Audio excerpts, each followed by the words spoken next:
Rebecca Wilkerson de GVP. On va procéder un petit peu comme ça. Je vais lire un message de bienvenue pour Rebecca au nom de l'UJFP. On vous passera un clip sur un des sujets qui va être traité ce soir, qui est la question antisémitisme, antisionisme, un des clips de l'UJFP. Bertrand ensuite va parler au nom de la FPS, puis il y aura un deuxième clip, et immédiatement après, Rebecca n'est pas francophone, donc elle sera traduite, et après les questions seront également traduites. Alors, au nom de l'UJFP, un bienvenue à Rebecca. Certains voudraient nous faire croire que la guerre au Proche-Orient est religieuse, communautaire ou raciale. Nos amis de GVP nous démontrent tous les jours le contraire. C'est au nom de leur identité juive qu'ils se battent tous les jours pour une paix fondée sur l'égalité des droits et la justice. La Palestine vit les pires heures de son histoire. En Cisjordanie et à Jérusalem-Est, la population subit tous les jours la confrontation violente avec les colons et l'armée. Tous les jours, des nouvelles colonies sont construites. L'armée israélienne tue impunément, arrête des enfants et torture. La détention administrative est devenue la règle, avec des prisonniers emblématiques, Ahed Tamimi, Salah Hamouri, Khalida Jarrah. Gaza est une prison où l'occupant expérimente comment on peut retirer du monde 2 millions de personnes dans la pénurie généralisée d'eau potable et d'électricité. L'apartheid frappe aussi les Palestiniens d'Israël qui vivent des discriminations au travail, à la possession de la terre et au logement. Un nouveau nettoyage ethnique est à l'œuvre dans le nord du Negev. Ceux qui commettent ces crimes profanent l'histoire, la mémoire et les identités juives. Ils les justifient au nom du judaïsme en se réclamant de la mémoire de l'antisémitisme et du génocide nazi. Cette justification est pour nous, comme pour vous, une obscénité. Je vais citer ce qu'a écrit Yanina Ercheles, rescapée du camp d'extermination du ghetto de Lvov, et aujourd'hui femme en noir à Haïfa. L'histoire a connu plusieurs déplacements de population, mais notre passé tragique ne nous donne pas le droit, en Israël, de confisquer des terres, de détruire des maisons, d'arracher des champs d'oliviers entretenus pendant des générations.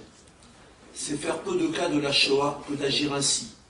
Au contraire, notre avenir au Proche-Orient dépend de notre capacité à mettre en place des conditions qui nous permettent de vivre ensemble sans le retour cyclique des violences et des guerres. Israël est un pays profondément raciste. Raciste contre les Palestiniens, injuriés tous les jours par tous les dirigeants. Qui a dit des mères palestiniennes, elles doivent mourir et leurs maisons doivent être détruites de telle sorte qu'elles ne puissent plus abriter de terroristes. C'est Ayelet Shaked, ministre de la Justice. Racisme profond contre les Noirs, qui a dit à leur propos, au moment de l'inondation de New Orleans, là-bas ce sont des nègres. Les nègres ont-ils apporté la Torah? Yallah. Un ouragan s'est abattu sur eux et les a noyés parce qu'ils n'ont pas de Dieu. C'est feu le rabbin Ovadia Yosef, fondateur du parti Chasse. Racisme interne à la société juive israélienne. Nous nous félicitons que GVP, comme l'UJFP, consacre une importante partie de son activité à la lutte contre le racisme, aux côtés de toutes les forces antiracistes des États-Unis. L'UJFP a produit un livre, Une parole juive contre le racisme, et 10 clips sur le même sujet. Elle a publié le manifeste des enfants cachés et est intervenue à la frontière italienne pour venir en aide aux migrants. Nous savons que ce qui se passe au Proche-Orient est le résultat de l'impunité accordée à Israël, quoi que fassent ses dirigeants. Ce n'est pas parce qu'ils sont mal informés que les dirigeants occidentaux soutiennent inconditionnellement Israël. C'est parce que ce pays surarmé et aux technologies de pointe est leur État, morceau d'Occident installé au Proche-Orient. La politique israélienne est pour eux un exemple de la façon dont on peut contrôler et enfermer les populations jugées dangereuses. Parmi ces dirigeants, il y a Trump, qui vient de mettre à feu la région en décrétant que Jérusalem était la capitale d'Israël, mais il y a aussi Macron, et les autres dirigeants de l'Union européenne qui maintiennent des clauses de commerce privilégiées avec Israël et qui s'opposent vigoureusement à toute sanction contre cet État voyou. À l'UJFP, nous sommes résolument pour le BDS. Un boycott complet, politique, militaire, économique, commercial, universitaire, culturel, syndical, sportif. Les trois grandes revendications de l'appel palestinien au boycott sont les nôtres. Liberté, égalité, justice. Et les anticolonialistes israéliens nous invitent à boycotter leur pays. Les autorités françaises essaient de criminaliser le BDS et l'antisionisme en les assimilant à de la discrimination. Nous ne les laisserons pas faire. Rebecca, nous espérons que ta venue contribuera à renforcer une structuration internationale de juifs opposés à la politique israélienne. Les projets de faire d'Israël l'État-nation du peuple juif et les annexions de territoires qui sont en cours sont des menaces terribles. Une défaite des Palestiniens serait une défaite de toute l'humanité. Le sionisme n'est pas seulement un crime contre les Palestiniens, c'est une catastrophe suicidaire pour les Juifs. On va passer des clips.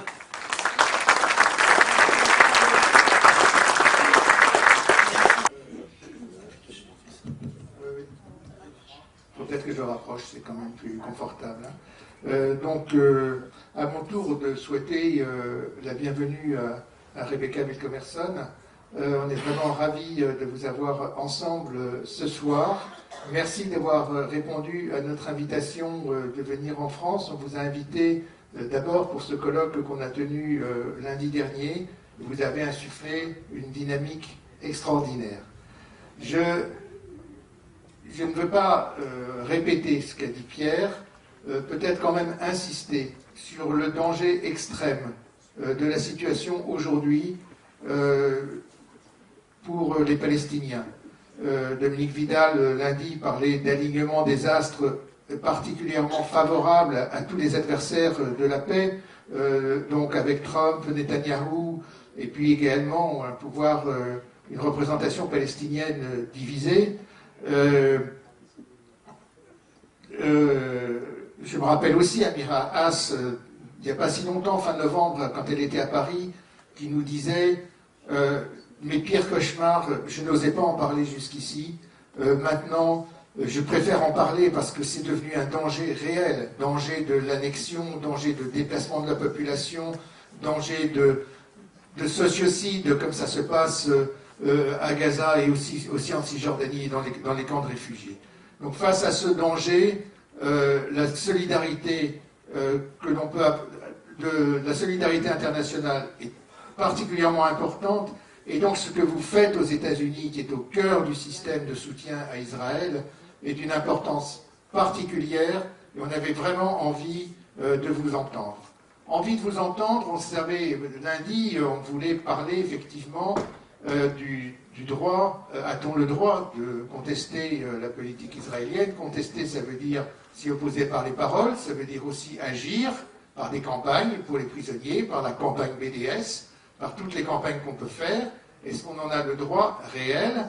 Et donc ça, c'est une question qu'on se posait déjà quand on vous a invité en novembre.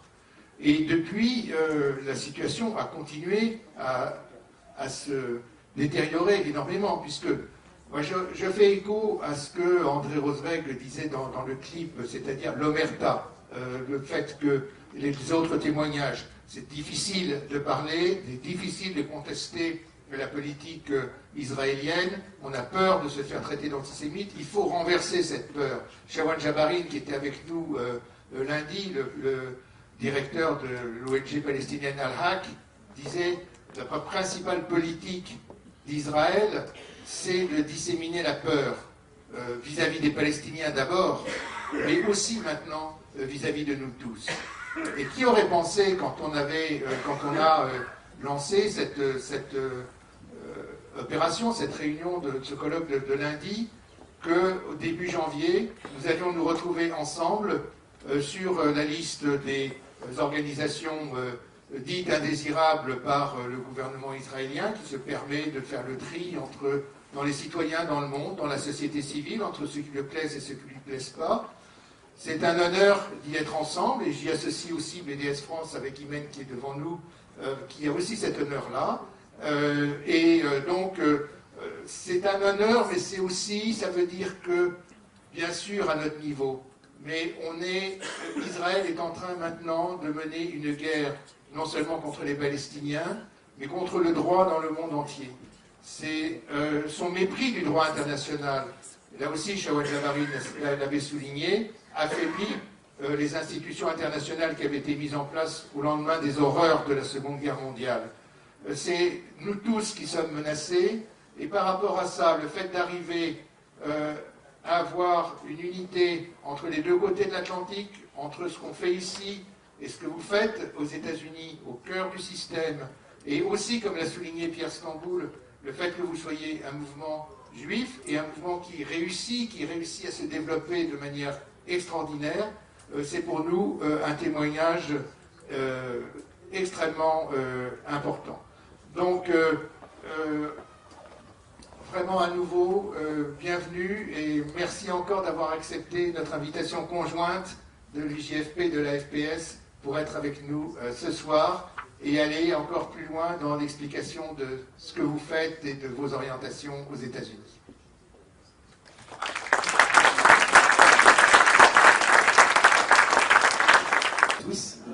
Je m'appelle Maxime Benatouil, je suis avec l'UJFP. Je ne vais pas prendre la parole longtemps. Je voulais juste dire quelques mots pour vous présenter le déroulé de la soirée avec Rebecca. Rebecca a eu l'idée de fractionner un petit peu ses interventions pour ne pas faire une longue intervention fleuve et faire quelque chose d'un peu plus dynamique. Alors on a préparé toute une série de questions, on s'est un petit peu creusé la tête pour devancer vos propres désirs, de ce que vous auriez pu souhaiter poser comme question à Rebecca. Ça va vraiment ratisser le plus large possible. Ça parlera bien sûr antisémitisme et antisionisme, la place de Jewish Voice for Peace dans le mouvement de solidarité avec la Palestine. Ça parlera aussi de son implication dans les mouvements antiracistes états-uniens. Et voilà, donc je ne vais pas parler plus longtemps, je vais juste annoncer la première question qui est un peu plus organisationnelle. Donc Rebecca, est-ce que tu peux nous parler un petit peu de ton organisation, donc Jewish Voice for Peace, nous en rappeler les principales caractéristiques et les raisons de son succès? Merci. Thank you, good evening, bonsoir. It's the total of my French. Voilà, c'est l'ensemble de mon français. So thank you for your patience with my English and the way we're going to go back and forth.